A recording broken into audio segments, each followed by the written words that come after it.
We're coming back after Pesach. We had a little bit of a break, but we're continuing with the series on the midot, on human nature and character, how to refine them, how to deal with certain weaknesses that we all have, how to perfect ourselves. And today's topic is savlanut and sovlanut, or in English, patience and tolerance.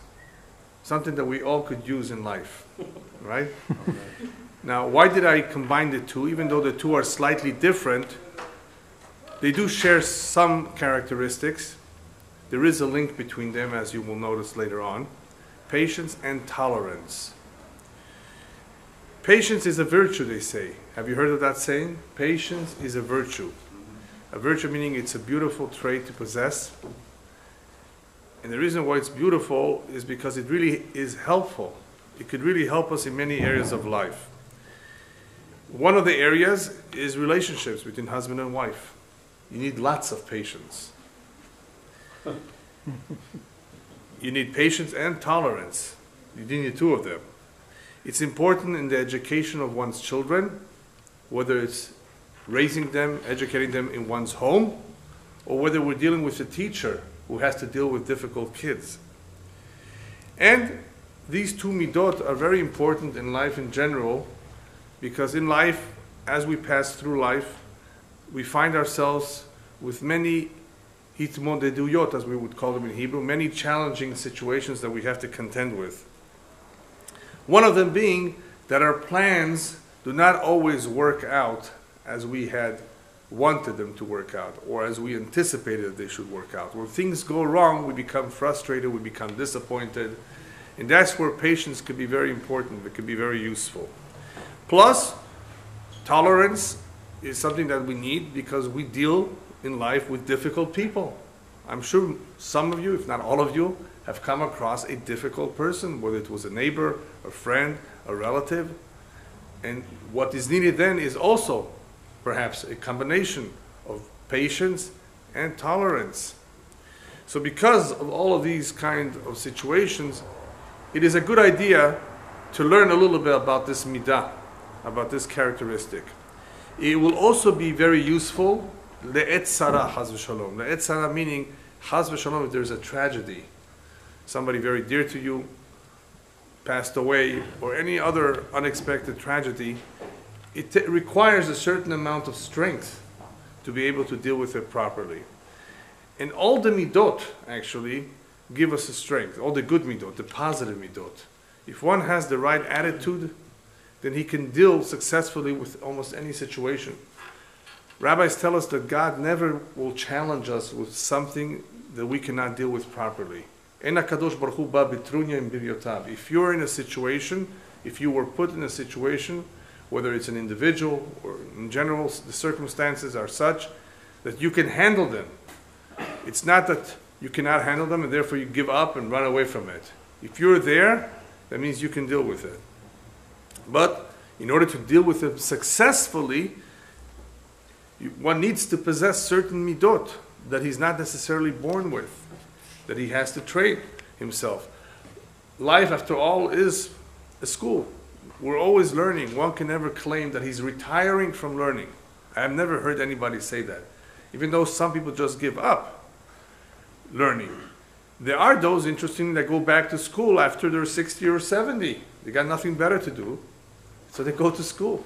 The truth is, they don't want to stay at home with their spouse. So they just, they just want to, looking for an outlet. That's their.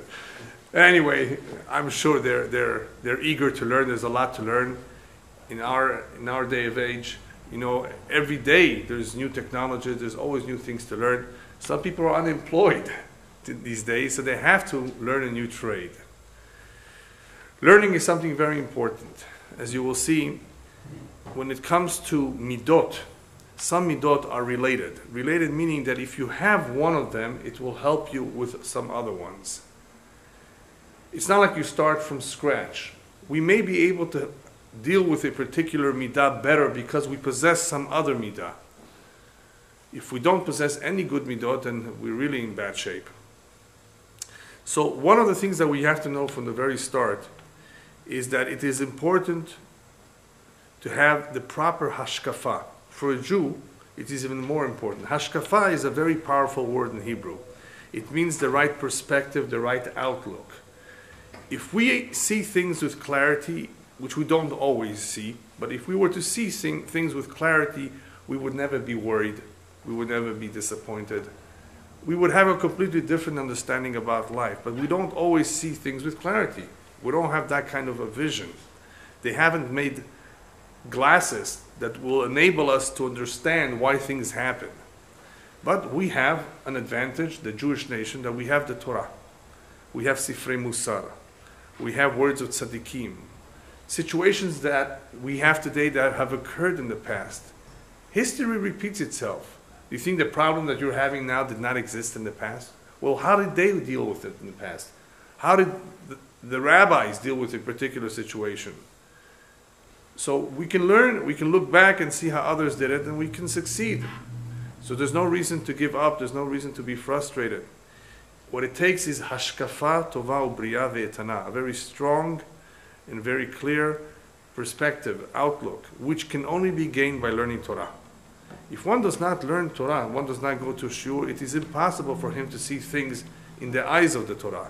The Torah contains with it not only the manuscript or the blueprint for life, but it contains instructions, many detailed instructions, whether it's in the Torah itself, whether it is in Mishlei, which I'm going to be quoting to you a little bit today, the wisdom of Shlomo Melech and his experience, whether it is in Kohelet, great books, Sifrei Kodesh, and these are books that were written Beruach HaKodesh, Benevuah, through divine inspiration, through prophecy, so they knew what they were talking about.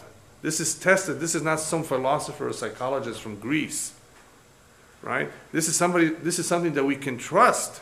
It works, but we have to learn it, and then, of course, we need to implement it.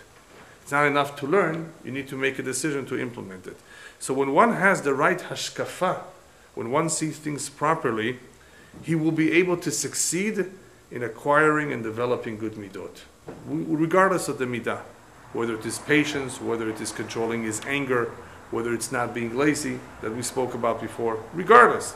As long as he knows how good something is or how damaging something is, and he knows the reality being what is life all about, what am I doing here, what is my role in this world, that's all hashkafa. Hashkafa meaning that we have a better understanding of where we fit into all of this.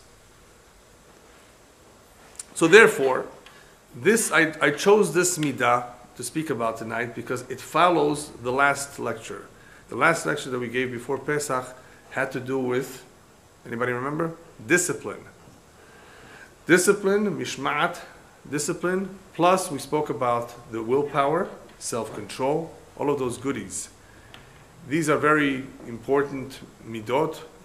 It's important that we be able to control ourselves, obviously, but patience is a form of discipline. It's not something that you're born with. Even though some people are more patient by nature than others, you're still required to have that in some very difficult situation where you might not have it. And I'm going to give you some examples soon. So, patience is a form of discipline that we need to, if we want to become patient, if we realize the value of this midah, then we will need to discipline ourselves with it. However, in order for this midah to be developed properly, patience is a midah. When I say patience, by the way, I'm talking about both midot that we're speaking about tonight, sablanut and sovlanut, patience and tolerance. These midot, in order for them to be cultivated, they depend on ekronot chashuvim, very important principles in Judaism. Goyim don't have all these principles, so they are at a disadvantage. Now, they have smart people, smart psychologists, and I'm sure there are courses on how to strengthen or develop your patience. I'm sure there are courses out there and there are great tips also. And many of those tips are valid. We could use some of the tips, and some of those tips I'll share with you later. But they are at a disadvantage. They don't have the Torah. They don't have the proper hashkafa. They will not necessarily know how to deal correctly with somebody who is annoying, obnoxious, giving you a hard time, insulting you, spits in your face. What do you do then? Well, it depends if you're a Moroccan or not. because the reaction may be different. Well, we want to know what the Torah tells us to do. How do you deal with something like that? Something so difficult and insulting, So the goyim might tell you, "Oh, just stay calm." What do you mean stay? Why? Why should I stay? I'm going to give it back to him, right? No, revenge is forbidden. Well, why is revenge forbidden?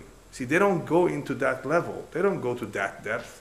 Why is revenge forbidden? Now, the smart goyim will tell you, well, it's never a good idea to stoop down to the level of the other guy. The guy did you something terrible and ugly and wrong. Don't stoop to his level and be like him. Well, that makes some sense. Okay? But that's in behavioral. In a behavioral situation, I can understand that. Well, what about if he took some of your money? Can you take some of his money? No. You see, so they don't have answers for everything. And what they say may be partially true, but cannot always help us. It cannot always help us unless we have something to back it up. The Torah is something to back up. Everything that we learn is backed up by the emet, as it is taught to us by the rabbis. So in speaking about this midah, we have to recognize who or what are the enemies of this midah called patience and tolerance. This midah has some enemies. In other words, when I say enemies, it's just like there are certain midot that are helpful. If we possess them, they will be a springboard. We will be able to have a shortcut or easier time to develop. There are midot that if we have them, they will make life more difficult for us, because they are the enemies of patience. And one of them is anger. Enemies of patience and tolerance. One of them is anger. If one cannot control his anger, if he did not deal with anger first, then forget it. It's, as we say in Hebrew, bracha levatala, trying to develop patience. Bracha levatala means making a blessing in vain, making an effort almost in vain. You can't tackle patience if you haven't tackled first anger. Maybe a little bit. But as long as the anger is still there and you're not even trying it, there's no effort being made to control anger. You see, sometimes we try to control, we fail, we win. You can't win them all. We sometimes, unfortunately, the Yetzer Hara, the evil inclination, defeats us. But as long as we have some battles that we won, then we're okay. Then what have we proven? We have proven to ourselves that we can do it. That we can do it. I have the potential to do it. I've proven it several times. I held myself back. If you don't hold yourself back at all, then you're always losing the battle. Then you're a slave of the Yetzer Hara. Instead of being a master, instead of having complete self-control, you're a slave. Then what's the difference between one who's a slave of these Yetzer and an animal? His free will is not being exercised, and he's just like an animal. He's living or operating by instinct. That's no good. That's definitely no good. A great number of people, that's the way they live their life. Everything is reactionary. Everything is instinct. They don't think about what they're about to do. They don't think about their actions. And that is why many, many, many mistakes are made, whether it's in relationships or in life. Didn't think about it. He was quick to decide. Whether it was because of anger or because of some other reason, he didn't think about the situation, didn't reflect upon it properly. So anger has to be dealt with, otherwise tolerance will definitely be lacking. If a person is angry, that means he's not tolerant of somebody who's different than him. And he's not going to be too patient either if he's going to get angry. Another one is curiosity. A lot of people who are curious, they want to look into something, nosy. That could be an issue too, it could be a problem. With patience, with waiting, and not jumping to see what's going on. Ta'avot, all kinds of desires. A person has desires. If he's machur lezeh, as we say in Hebrew, if he's addicted to a particular desire, he loves food. As soon as he comes to a wedding, he sees the smorgasbord, he sees the Viennese table, whatever it is, he's already full, but he has ta'avot. He's already eaten. How much can you eat? People who have ta'avot will always go and have seconds and thirds. I'm sure you know people like that, right? I've even heard of people that go to the restroom and throw up so they can go back and eat. Yeah. Yes, it exists. I think it even has a name. But anyway, ta'avot, a person who is addicted to ta'avot, he loves certain things, regardless, whether it's sleep, food, money, women, drugs, or all of the above, right? If a person has this weakness to like all these things, then he's going to have a problem with being patient. I want it now. Immediate gratification, right? He wants it.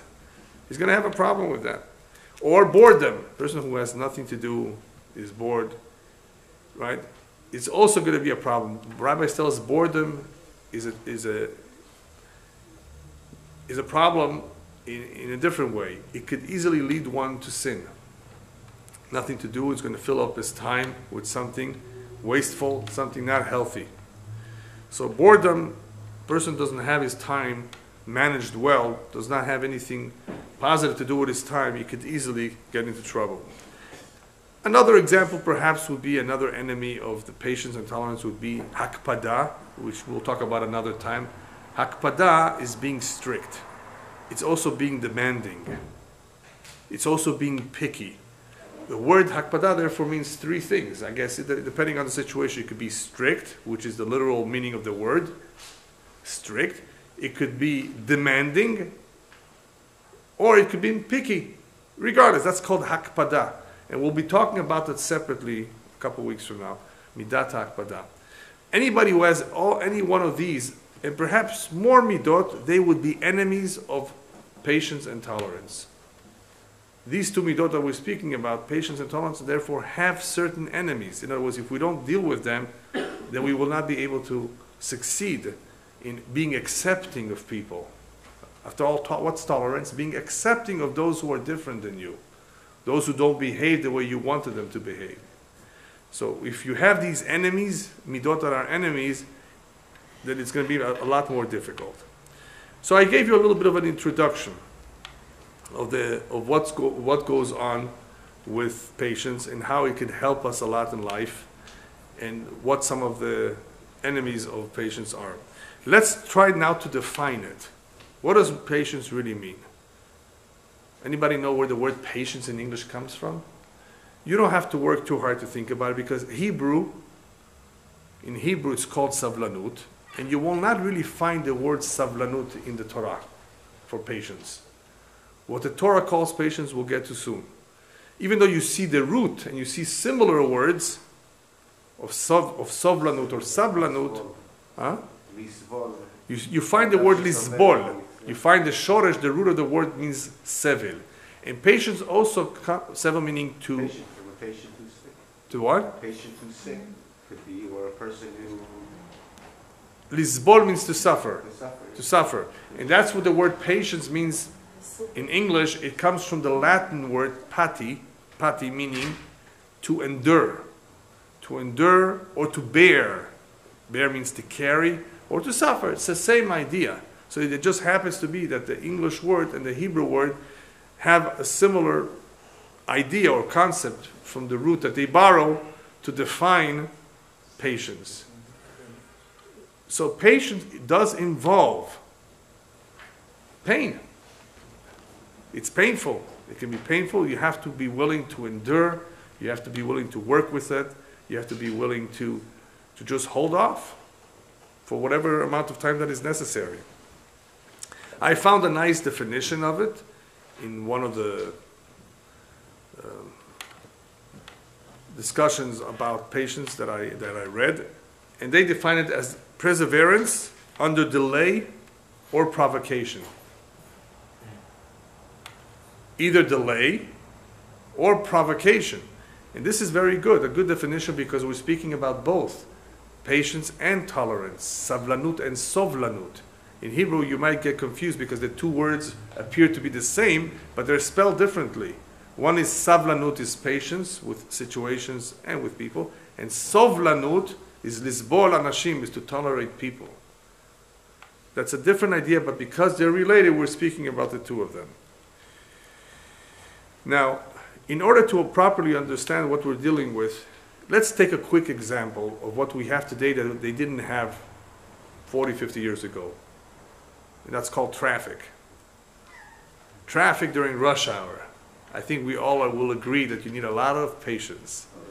Unless you have wings on the car to fly, right? You're stuck there maybe for a couple of hours. And you think we have it bad? There's some places in the world that have it worse. You should look at traffic in the Philippines, in Manila, and during rush hour, or Mexico City, and Sao Paulo, Brazil. No, the Tel Aviv is not so bad. I mean, it's slow at certain times, but it's not as bad as other cities. So anyway, what do? How do you deal with it? Baruch Hashem, the Japanese invented the cassette tape. I think they did, I'm not sure. You know, you have cassettes, you have CDs, whether it's Sony or some other brand. You have a good CD, Torah CD, just put it in. You have a shiur. Now, so if you're driving 65 miles an hour, I don't recommend it. Why? Because you don't want to be distracted. What do you say? What? It's as dangerous, or it can be as dangerous as using your cell. So I don't really recommend, unless it's something very simple, like you're hearing Tehillim as you're driving. Maybe that's a good idea.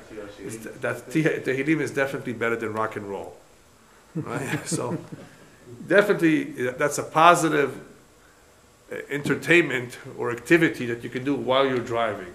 But you have to be careful. But if you're stuck in traffic, shiur, good music, Jewish music or classical music, whatever you enjoy, don't waste the time. Now you will see, as we continue, that this is not just filling up the time. What you're doing with the shiur Torah or with the music, either or, you're actually doing something to your mind, something that will help your mind.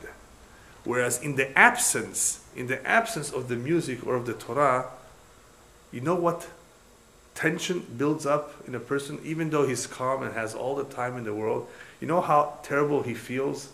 Especially if he's done his math and he says, you know, I waste 3 hours a day just driving. I wish I could work out of my home and spend that time with my kids and my wife. People say that. I know people who were willing to give up their job, a high-paying job, make less money just to be closer to home. You know what it is to spend 3 hours on the road? 3 hours on the road is not a lot. A lot of people do it, right? 3 hours on the road, 1.5 hours in every direction. Sure. Right? You go from here to Orange County. Easy. Easy. Right? The rush hour? Sometimes it could be even more than that. Depends where. So anyway, so how do you deal with this situation properly? You don't want it to affect you. And you don't think it affects you? It does affect you. It affects everybody. But how do we react to it? How do we deal with it? How do we understand? How do we make sense of the situation? We have to make, after all, tzarich lashlim im zeh, as we say in Hebrew. In English, that would be, we have to come to terms with it. That's the reality. That's my job. That's the distance. That's the traffic. And they're not making a new freeway lane very soon. And they're not making a monorail or a train. So this is what I have to live with. So how do I make the best of it? So obviously this midah of savlanut, of patience, can help a lot. But not by itself. It's also trying to understand the dynamics of what's involved. Why do I have this job to begin with? Why is that person luckier than me? He walks to his work. You understand? That's where all these questions and issues start bombarding you, and where you think there's some inequality out there, and you become upset. Why is my mazal any worse than his mazal? Oh, we're talking about mazal now. Mazal. Yeah, is there such a thing as a mazal? Why does he have it better? Why is this worse? You see, these are issues that the goyim don't have answers for. They don't have. Of course, they have something called luck, mazal, but they don't have an understanding of there is Borei Olam, Hashgacha Pratit, that he watches over us. Everything is up to him. Nothing is by chance. Everything is predestined, except for, of course, the fear of God, our ma'asim, our mitzvot. These are things that will help us a lot if we had clarity of them, deal with the situation. And then, of course, we still have to find a way to soothe our mind, nevertheless, while we are sitting in traffic. But at least if we understood it a little bit better, we wouldn't be so frustrated. That's with patience. What about tolerance? With tolerance too. As I said in the very beginning, you sometimes come across difficult people, or people who are not difficult necessarily, but they're different than you. Different religion, different minhagim, different customs. You know, some people, it comes easy to them to just make fun of other people who are different than them. It just comes easy to them. They just love making fun, poking fun at those people who are different. Just different, you know, some way they're different. Even amongst the Persian Jews. You're from Isfahan and the other one is from Hamadan. Oh, you can imagine how each one would make fun of the other. There's even famous jokes about each city, you know. So people like to make fun. Well, it's okay as long as people accept it and they don't mind hearing a joke or two, right? And when it comes to, therefore, to these differences, what's required is a certain amount of tolerance. And tolerance is a very, very strong midah. It is, as you will see, it is something that HaKadosh Baruch Hu himself demonstrates in his dealing with this world. And in trying to understand this midah, we have to therefore turn to the Torah and see how the Torah describes this midah. Remember I said earlier, savlanut you will not find in the Lashon HaKodesh lexicon, describing patience. So which word, does anybody recall, which word is used in Lashon HaKodesh in the Tanakh to describe a combination of patience and tolerance? Anybody want to guess? B'sivlota means HaKadosh Baruch Hu saw their pain, right? Saw their hardship. But which midah in the Tanakh? People were patient, people were tolerant, and HaKadosh Baruch Hu is very patient and tolerant. So what does HaKadosh Baruch Hu have? The midah of erech apayim. I'm sure you heard that, right? Famous. One of the midot of HaKadosh Baruch Hu. Erech apayim is patience and tolerance combined. Erech means to extend, to lengthen. Apayim is anger. Kadosh Baruch Hu extends, gives you a second chance, is tolerant with you, does not punish right away with the attribute of justice.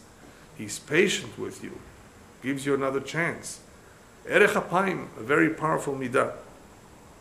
Now, this midah of HaKadosh Baruch Hu called erech apayim, you want to know what's behind it?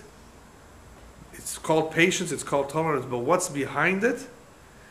When Hashem demonstrates or displays erech apayim, it contains selicha, forgiveness. It contains havana, understanding. It contains rachmanut, compassion or pity. It contains chesed or benevolence. And it contains a certain degree of ichpatiyut, of concern, that he is concerned, of course, about people. All of that, one can say, is embodied in erech apayim. So even though we've said erech apayim means patience and tolerance, but you know for HaKadosh Baruch Hu what that is, what does it mean that Hashem has patience and tolerance? It means that he has all that, and he's displaying that. It's not just, you know what, I'll be patient with you. Okay, I'm really upset with you. I'm just gonna deal with it, just tolerate you. No. HaKadosh Baruch Hu's patience and tolerance is a lot more than that. It shows that there is chesed and pity, and he cares about you, and therefore he wants to give you a second chance.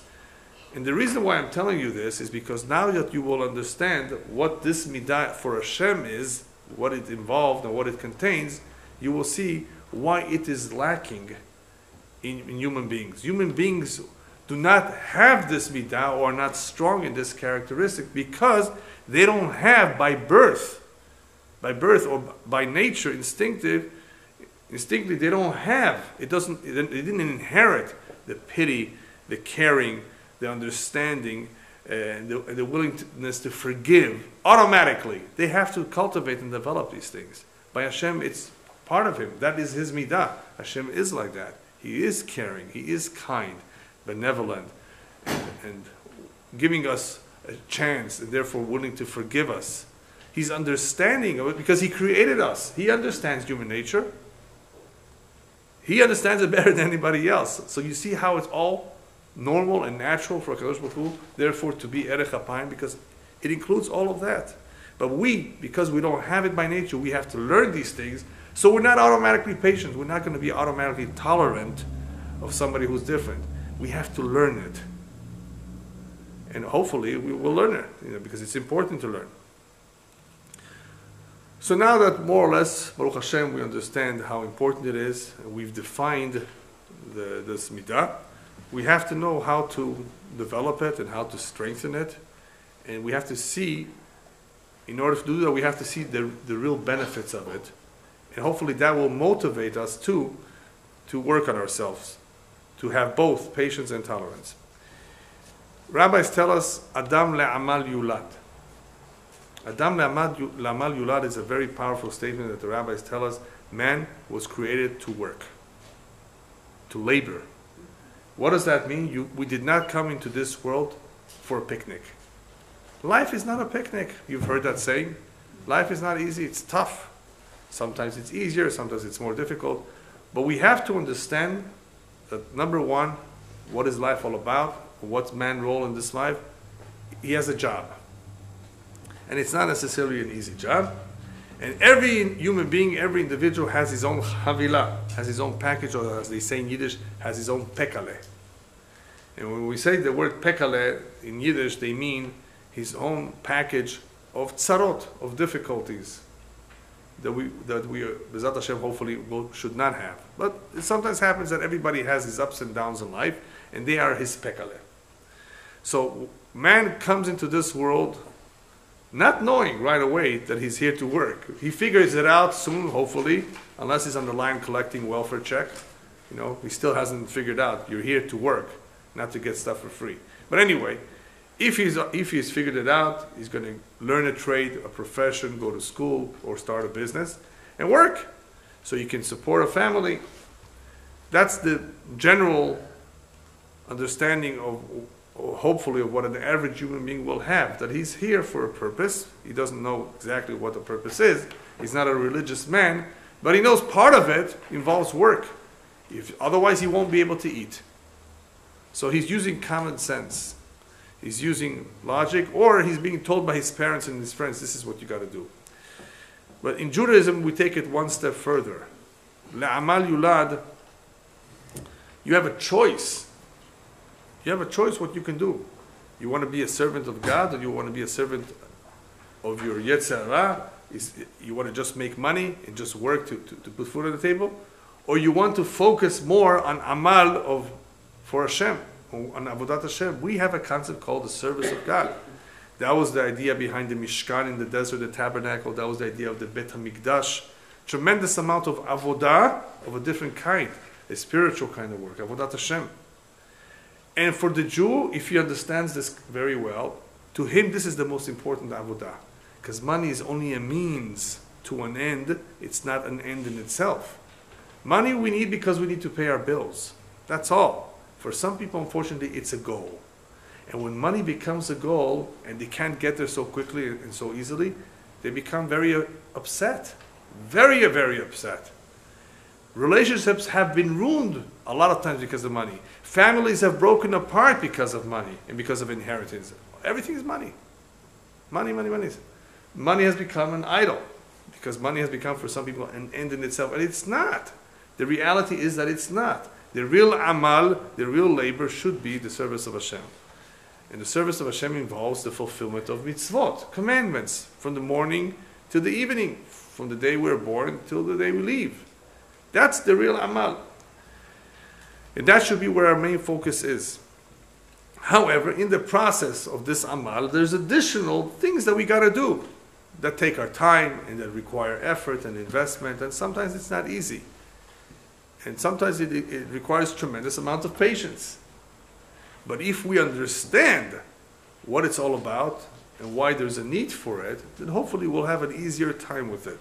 So the number one thing we need to know is that we're not here for a picnic. Life was never meant to be easy. We have to get that straight and clear. Life was never intended to be easy. There's a certain amount of labor, of investment involved. Some will have more, some will have less, and they will not necessarily be the same. Why? Because each individual is unique, and each one has a different job and a different mission. That's also something that the Goyim don't tell you. They don't know about that. Mission in life? Whoever said there's such a thing as a mission? People, yes, become plumbers, some carpenters, some lawyers, right? But that they don't see that as a mission. They just see that, well, the guy had a choice. That was his preference. No, it doesn't work like that. By us, there's no such thing as a choice and a preference. It's all dictated from above, for the most part of one's mazal. There's a package that we're born with, and that package leads us, for the most part, leads us to where we need to be, to the people that we need to meet, and we just need to cooperate and go along with it, even if we don't fully understand it. Today, in the 21st century, life has become tough, more difficult than in the past. Even though you might say, well, today we have all these amenities that they didn't have before. Do you know people were happier in the 1800s? Unless, of course, it was a time of famine or war. People did not have that many demands or expectations. Life was simpler, and therefore people were happier. People used to come over other people's homes. Just the whole atmosphere was different. What has happened today? One of the things that has happened today is the pace. P-A-C-E. The pace of things have become a lot faster. Just like computers and machines have become faster, the pace that people do things and expect things has become faster. I want it now, not later, now. Fast foods. No. Is anybody cooking anymore these days? Well, the Jewish mother hopefully is. Because that's part of the Jewish life, is to cook and to prepare for Shabbat.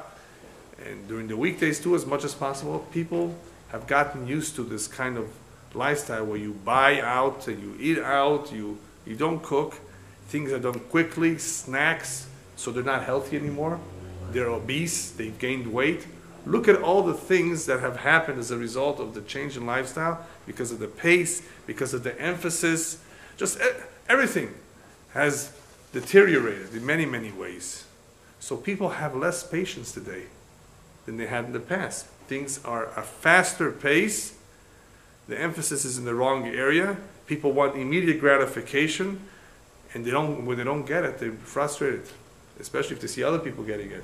So you're seeing already a quick example of how things are different today than they were back then, years ago.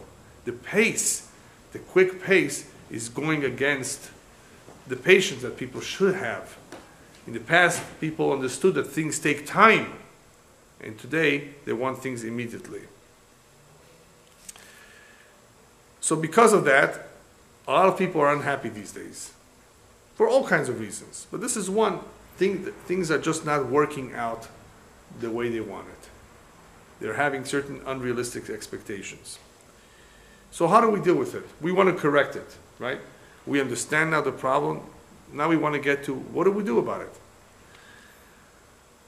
Rabbis tell us in Pirkei Avot, and that is one of the things that Baruch Hashem we're learning these days during the summer months, Pirkei Avot, especially after Pesach.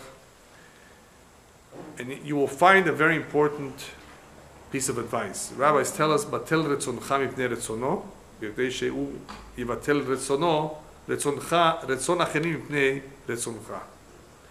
In other words, cancel out your wishes. Batel retzoncha mipnei retzono. In other words, don't make your wishes come first. Make Hashem's wishes come first. Batel retzoncha mipnei retzono. In other words, cancel out your wishes. You don't come before Hashem. And if you do so, measure for measure, He will cancel out other people's wishes in favor of your wishes. In other words, you will accomplish, you will achieve things, and you will get the help and cooperation from others on the outside. Instead of them obstructing you and giving you a hard time, Hashem will reward you since you did His will first. He came first before your will and your wishes.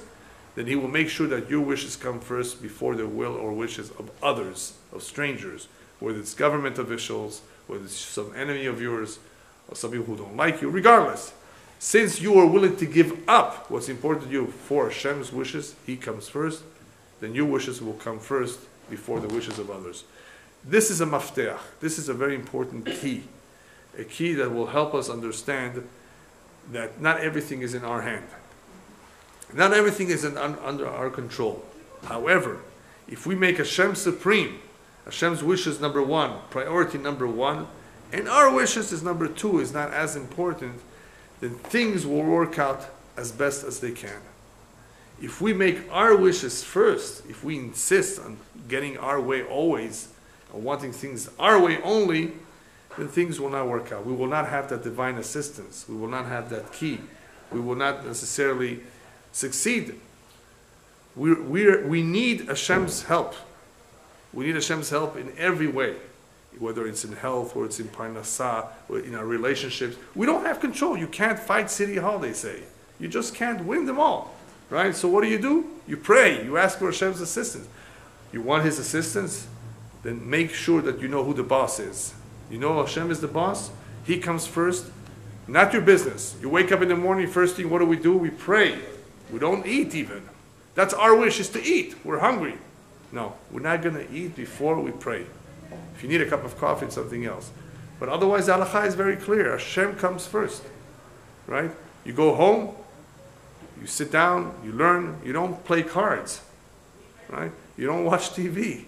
If you haven't learned today, you haven't said Tehillim, you haven't done any Torah, that's what you should do. A Jew needs to have a certain amount of Torah every day. Otherwise, how will he ever recharge his batteries, his spiritual batteries? How will he have the strength to do battle with this evil inclination? How will he be able to contend with all these difficult situations? Why should he be motivated to be patient and tolerant? Where is he going to get that from? Unless, as we said in the very beginning, he has a source that's reminding him, and that's the Torah or Sifrei Musar. But if he's not learning and devoting time to that, how would he know? You think his wife is going to remind him? She's going to remind him to take out the garbage, honey. That she may remind him, But to go learn Torah, she has to be an Eshet Hayil. She has to be a real beautiful, special, God-fearing woman to understand my husband needs this, or my wife needs this. Otherwise, they may get stuck and carried away in things that are totally nonsense. Okay, so where are we going for vacation? Okay, so what are you buying me for my birthday? Things that don't really have that much as importance as the real facts of life. That is why a Jew cannot be without a spiritual companion. That spiritual companion I call the Sefer Musar, the Torah, that will direct him, will speak to him. And it will tell him, oh, you were this way. You handled that situation terribly. You spoke Lashon Hara. You got angry. Whatever, depending on the chapter that he's reading, the book that he's reading, it will remind him of his faults. And if he's honest, of course, and he has an interest on working on himself, then this may be some help. So therefore, this is a very important key. But make sure you remember that Hashem's wishes come first. If you do so, then everything else will work out. You will receive divine assistance. Things will fall into place. A couple tips. I gave you the mafteach. That's a key. But a couple tips. Practice delaying gratification. We spoke about instant gratification. Well, practice delaying gratification. One of the ways to practice is, even though they tell you to always have your meals at the same time, perhaps if you need to work on the patience, practice, one of the things, a tip, is delay it. I won't have it right now. Put it away for later. In this way, you're strengthening yourself in not necessarily getting something right away. Another tip is practice thinking before you speak. A lot of times people tend to speak without giving it too much thought to what they're saying. Practice thinking before you speak. In this way, what you will say hopefully will sound normal, sound better. Plus, you will be patient about it. You will be handling it slowly, reflecting on it, making sure that it's correct. And this will give you a little bit more of patience. And a very important idea when it comes to goals, people have certain goals. Just remember, when it comes to goals, anything that is worthwhile and good takes time, takes devotion, takes effort, dedication, takes a tremendous amount of patience. Things do not work out always quickly. As a famous saying that they have, I forget who came up with this saying, Rome wasn't built in one day. Have you heard that one? Rome wasn't built in one day. You just can't do everything as fast as you would like to. This could happen whether you're building a house. You thought you would be done in 6 months and it took you 3 years. all kinds of things could go wrong, right? So it's important to remember, if it's something good, it could just take more time than what you expected. Anybody who works on cultivating this midah, what will be the immediate gain? The immediate gain, that may not be noticeable, but it is a guaranteed gain, is that it will take down the pressures and the tension. People are very stressed out today because they're not patient. That's one of the reasons. They have a lot of things going, of course, going on at the same time, but if a person would be more patient, if he really cultivated patience and he will not rush himself, and that's how he will handle everything. I'm not talking about mañana, okay? Mañana is the lazy attitude of just pushing off, which we spoke briefly in the past. You don't want to get into the habit of pushing off something that's important. That's no good. You want to conquer laziness, you don't want to push off something. Something that you need to do it now, do it now. But don't stress yourself out. Don't take too many things upon yourself. And some things that realistically may take time, don't rush it. Take it easy. So if you do so, one of the immediate gains and benefits will be the amount of tension, the amount of stress will come down. You will have better control over your feelings, and your decisions will be better. All of this as a result of patience. Now, remember what we said before? HaKadosh Baruch Hu's patience, Erech HaPaim, contains other midot as well. One of them being understanding, being benevolent, right? Anyone who cultivates, therefore, this patience will also have those midot as well. In other words, once he's become patient, he will become more tolerant and hopefully more understanding of people as well. He will become more caring to others. So this midah of patience, just like Hashem has the additional midot that accompany it, one who works on it will gain tremendously by having this additional level of understanding, or as we call it before, tolerance towards people who are different than him. I want to quote to you a few pesukim that Shlomo Melech tells us in Mishlei that pretty much tell us some of the gains that one has by being patient. He uses the word Erech HaPaim in all these instances. One of them is as follows: Erech HaPaim Rav Tevuna. There was a person who is patient. It shows that he has more wisdom. Plus, as a result of his patience, he will be able to deliberate better on what he's about to do, and he will do things wisely. And the opposite, a person who's impetuous, I think, that's the opposite, quick or impulsive. Merim ivelet. He will bring about or steer about folly. Ivelet, folly, crazy things. As a result of being quick, as a result of not being patient, he will make mistakes. Another pasuk in Mishlei. Ish chema yigarem adon. An angry person, a person who's temperamental, will always get into fights. A lot of fights, a lot of arguments will come about as a result of a person who's temperamental, who has not conquered his anger, who has no self-control. Ve'erech hapayim yashkit riv. A person who is patient has the ability to quiet down an argument. If you are calm and patient, you may be able to calm other people down. But imagine if you're the one that's stressed out and upset and angry, how are you going to calm somebody else? You have to first calm yourself down. So Erech HaPaim, a person who has that midah, has the advantage of Yashkit Riv. He's able to calm other arguments. He's able to tone it down. He has better control over the situation. One more pasuk. Mishlei. Tov Erech HaPaim migibor u'moshel berucho meloched ir. It is a greater feat and a greater accomplishment if someone is patient and tolerant, much more to be admired than somebody who is very strong and powerful. Somebody who controls himself and has good discipline, Moshel Berucho, is to be admired more than Loched Ir, more than Napoleon or anybody who has conquered cities and countries. I think the Olympics is coming up. I don't know about it, but I heard about it. And what are they going to show off over there? How many weights they can pick up? 500 pounds. Who can jump over the pole vaulting and all these things, and hurdles and races and swimming and whatever. That's nothing to be admired. I mean, the guy worked hard, of course, but it's a talent. He's born with it. He practiced a little bit and he refined it. The true achievement, the true accomplishment in life is, did you have a great relationship, a great marriage, a good relationship with your kids? Did you do a lot of mitzvot? That's something that is, you're not born with this.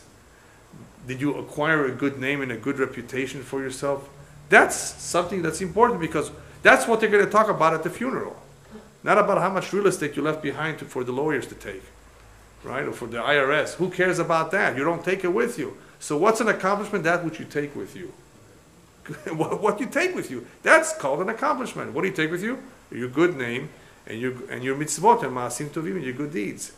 So when one achieves that, that's something to speak about. That's something to admire. And it's therefore self-control, patience, tolerance is something very admirable, because it's not easy. It doesn't come easy. You're not born with it. You have to work on it.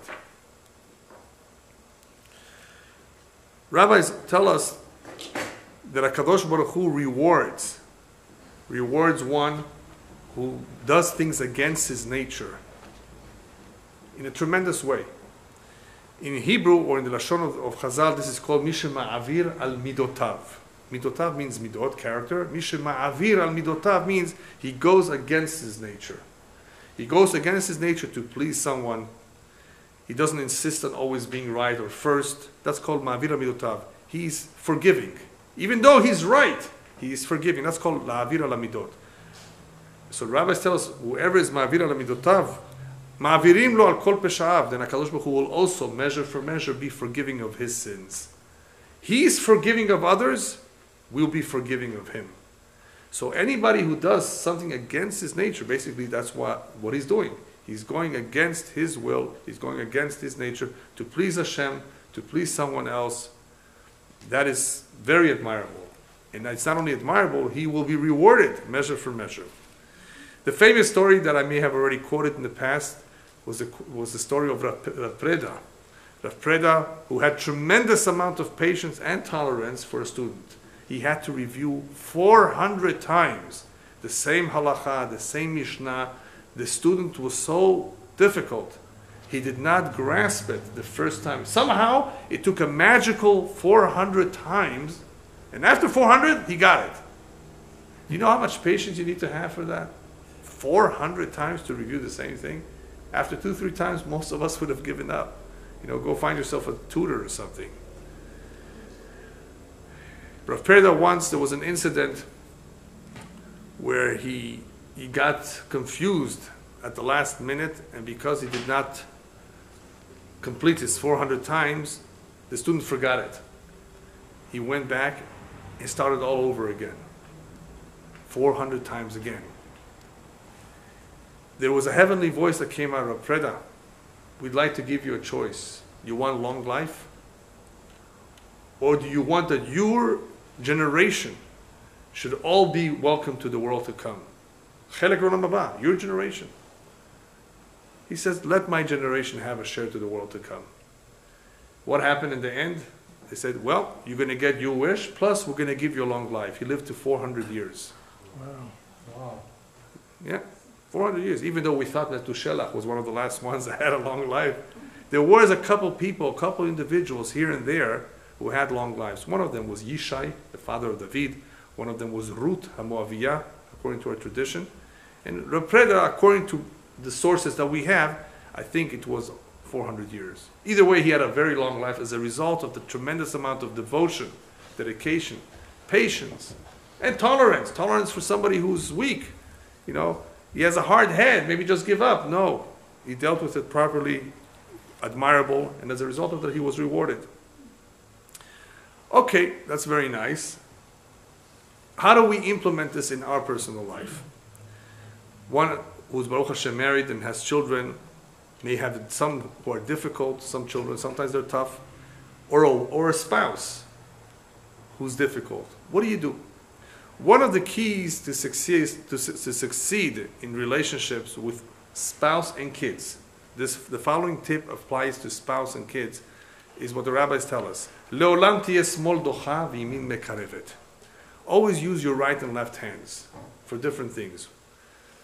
You have to learn to say no sometimes, but do it with your weaker hand. Smol docha.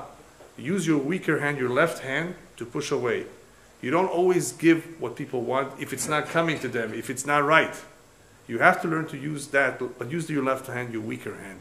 Don't be too tough. Now comes the real important idea to remember. If you did say no, if you did refuse, if you did push somebody off, just remember to use your right hand to embrace them and to hug them and to kiss them. Whatever is necessary to show them that you care, that you really want their best. You have their best interest in mind. You're still a warm person. You're still a caring person. Don't always use your left hand. If you had to use your left weaker hand to refuse, just make sure you use your right hand. Now, how does this help? The reason why this is an important idea is because people are different. Men and women are very different. That's a fact of life. I think all of you have realized that. I'm still learning about this. After many years, I'm still only now realizing it. Every day I learn something new. And I wish I knew this 25, 26 years ago. Things I could have avoided a lot of misunderstandings. But what did I say at the very beginning of the lecture? Life is all about school. We're always learning. As long as we're willing to learn, that's good. If you're not willing to learn, you're going to be in for a big surprise, many surprises that will upset you. So men and women are different. So you have to deal with this situation wisely. Wisely. There's certain things you just have to live with. She wants a pair of shoes for every suit that she has, your wife. Well, you have to deal with that. You have to live with it. You have to tolerate it. There's nothing wrong with that. That's what they like. It's completely acceptable whether she's from the Philippines, whether she's from Malaysia, South American, even an Eskimo woman will probably want, I don't know how many shoes they need over there, but they will all be more or less the same. And the same is true with the men. The men will also have many, many things in common that you have to realize. You know, I'm not going to give you too many examples now, otherwise we're going to get into a completely different area, relationships. But the idea here is, these are things that we have to tolerate, these are things we have to deal with, these are things we have to be patient. Have you ever gone shopping with your wife? A lot of them like just window shopping. Men don't care about window shopping, usually not. It's a waste of time. Who cares? You're not buying it anyway. But they're curious. They want to see what's on sale. You know, just a completely different kind of nature. You have to deal with it properly. Just smile. Just go along. But sometimes you'll have to say no. So when you say no, make sure you use your left hand. And when you use your left hand to say no, you have to make up for it somehow. Okay, now I'm going to make up for it. Then you're going to use your right hand in a creative way to make up for you having used your left hand. Now, what did we just accomplish? What we've accomplished is dealing with tough situations, not by ignoring them, not by being upset about them, but wisely. Yes, sometimes it's no, I'm sorry. You could say no, but also using your right hand. So you're using both hands, whether it's with your spouse or with your children. No. But you embrace him, you take him, you buy him something, you show both. You have to show both. This discipline is not just a discipline for the child, it is also a way of interacting with them in a positive way. Otherwise, you're going to be reacting. When a child, you better not do that. I'm going to hurt you. That's reacting. That's using your instincts. That's an animal behaving like that. That's not a human being. This is your child. But if you don't have patience, you may do that. You may just react. You may just hit, chas v'shalom. You may slap. You may throw him out. You may punish. That shows that you're still an animal. You have not worked on it. You have not developed a proper understanding of how to deal with a child. How do we do it? We go to school. Now, the reason I'm telling you, I'm adding this point of going to school is because when it comes to raising children or marriage, all of what I just told you is not enough. It requires tremendous amount of learning. It requires really a lot of reading, because there's a lot to learn on how to do or how to deal, or how to just interact with people. And we cannot cover all of this in 1 hour. So what I'm letting you know right now is, it is important to learn, to continuously learn. Otherwise, before we know, the kids have grown up. Oy vavoy, chas v'shalom, if those kids grow up hating you instead of loving you, you can't make up for it later. You can't fix it. It's too late. What about a husband and wife who fought every other night? They go to a marriage counselor after 10, 15 years. The marriage counselor can't help them. They've lost feelings for each other. They've made mistakes one after another. You have to therefore learn. And if you learn, hopefully, you will realize it pays to be patient. It pays to be tolerant. People are different after all. After all, this is a baby. He's a child. What does he know? I have to be more patient with him. I have to understand. I have to explain to him. Even though he may not be logical about it, I'll have to distract him. I'll have to use my left hand, but I'm going to have to use my right hand. This is the kind of things that hopefully will help us succeed. Another important idea that can be very helpful in dealing with stressful situations is don't worry so much. We'll be talking about da'aga, about the midah of da'aga separately. Worry is something very unnecessary. The less a person worries, the more calm he will be. The more calm he will be able to help himself better. He will be able to help others as well. So worry is something that we have to also get under control. But it's something that I'm going to speak about separately. The only thing I would like to add about worry now is that the only way a person can stop worrying or not have any worries is by developing midat bitachon. Midat bitachon, which is a beautiful midah, we've spoken about many times in the past, and we'll talk about it again, is to have complete trust in Hashem that everything is for the good. If a person develops midat bitachon, I can guarantee him that he will be sparing himself from many, many ills, many, many problems in life, because he will have complete faith and trust in Hashem that everything is for his good. So, not to worry is hard to say. Well, don't worry. Everybody worries. What is he going to do for? He has to provide for his family. He was just fired. What is he going to do? It requires bitachon. Bitachon and Hashem can help a person a lot. And if he does have that bitachon, he will be calm. If he will be calm, he will be able to control himself better. He will be able to be more patient with others and tolerant. The Sefer Michtav Eliyahu, written by Eliyahu Dessler, adds one more idea, which is also very important. It says, be careful from pursuing the ta'avot of olam hazeh. Be careful from pursuing the desires, the vanities of this world. If a person makes it his point, I will not pursue them, I will not care so much about them, Yofia elav or ha'imet, he says. All of a sudden, he will little by little begin to see the true light, the light of truth, what is really important in life, what really is to be valued, and what is not. People don't know. People have it all mixed up. What is important? What should be a priority? It says, if you make it a habit of not pursuing, don't put too much emphasis on the vanities of life. I have to have the latest car. I have to have a big wedding. You know how many people tell me? I don't want to say, I don't even want to quote, because it's a little bit embarrassing from which communities. There are certain communities that put a tremendous emphasis on making large weddings. They have to spend thousands of dollars on flowers. They have to get a musician, a singer. They have to get all this. Hundreds of thousands of dollars. For what? For one night? Just for one night? You have to feed all these people?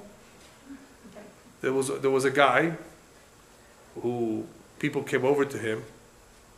He was making a bar mitzvah for his son. And they see he's very lavish. He's spending a lot of money on the bar mitzvah of his son. And they tell him, our dear friend, how come you didn't spend as much at the wedding of your daughter last year? So much for a bar mitzvah? He says, yeah, from a bar mitzvah you don't get divorced. Yeah, unfortunately there's a lot of divorces, and all this money goes down the drain. Okay? Well, even for the bar mitzvah there was no real reason for him to spend so much, but at least he used common sense. Very important point, don't put too much emphasis on the vanities, on food, on the luxuries of olam hazeh. If you don't, it will be easier to see things with a lot more clarity. When it comes to relying on people, we read it and we say it in the prayer, Al tismichu bin nevim ben adam she'en lo teshua. Don't rely on human beings. Don't ask people for favors, depend on them, because what is a human being? Today he's here, tomorrow he's in the grave. You don't want to put your trust in them. Therefore, don't be upset or disappointed when things don't work out. Said, don't put trust in people. Yeah, you don't want to deal with it. You know why I'm mentioning this. You were friends with this politician. He promised, read my lips, after I get elected, I'm going to do this for you. He didn't do anything. What happened? Well, he's a typical politician. You can't trust these people. Don't be upset. Don't be disappointed. So when we're talking about being frustrated because of our dependency on people, we should never have been dependent on them to begin with. If it's meant to be, it's going to happen. If it's not meant to be, it won't happen. It's very simple. So not relying or trusting human beings is a very important idea, because it will help us understand that if things don't work out, well, it would not have worked out anyway because of him or her. It has to work out because he wants it to work out. So our focus should be on the real boss.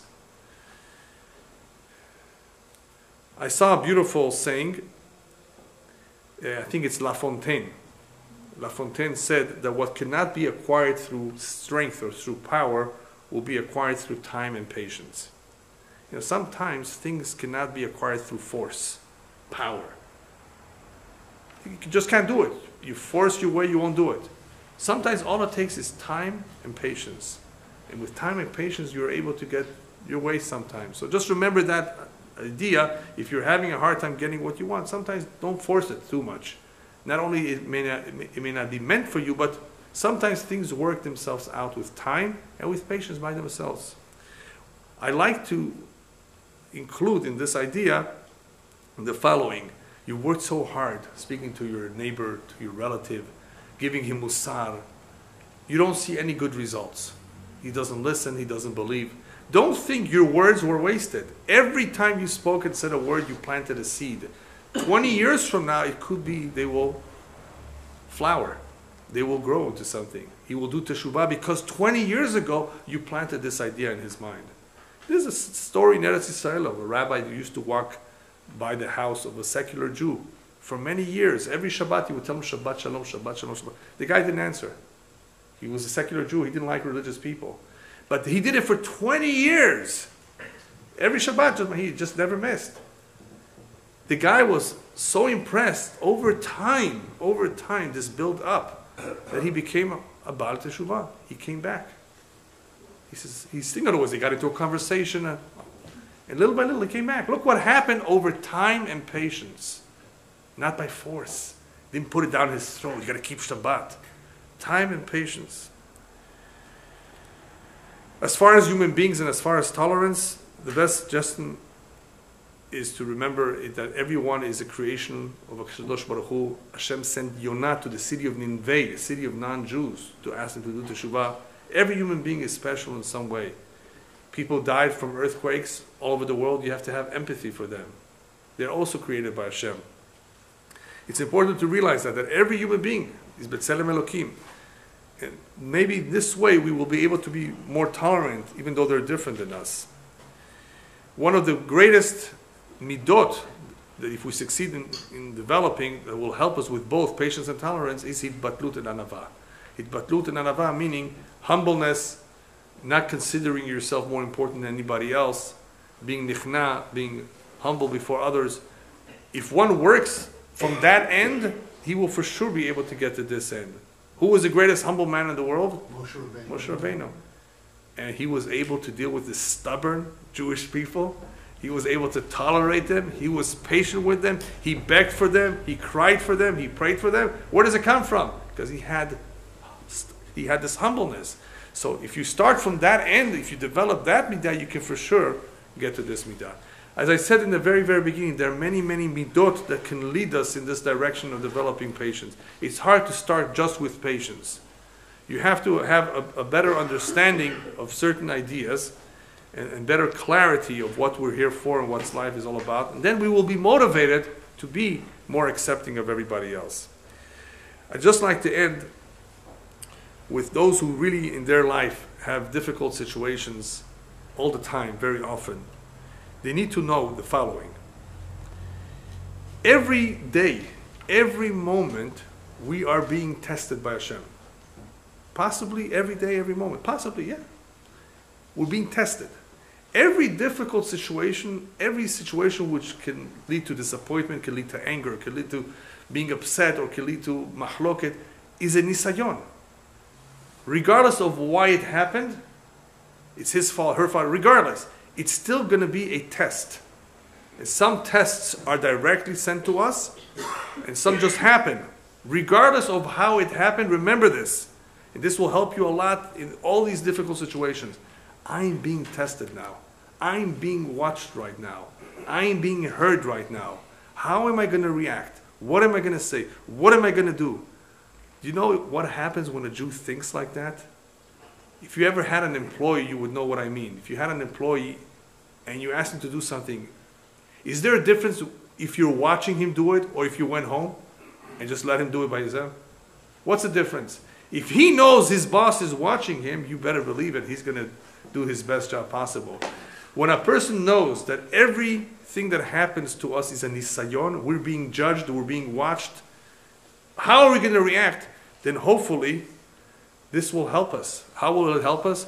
It will help that all the things that we've learned, we will also implement.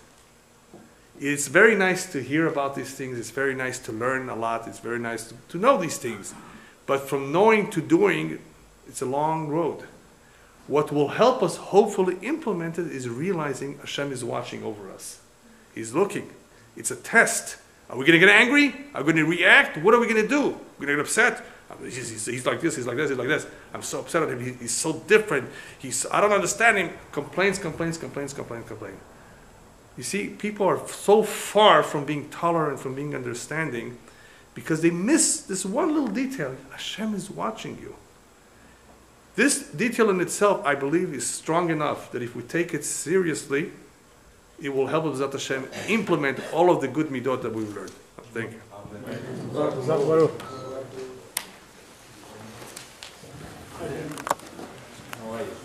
Very nice.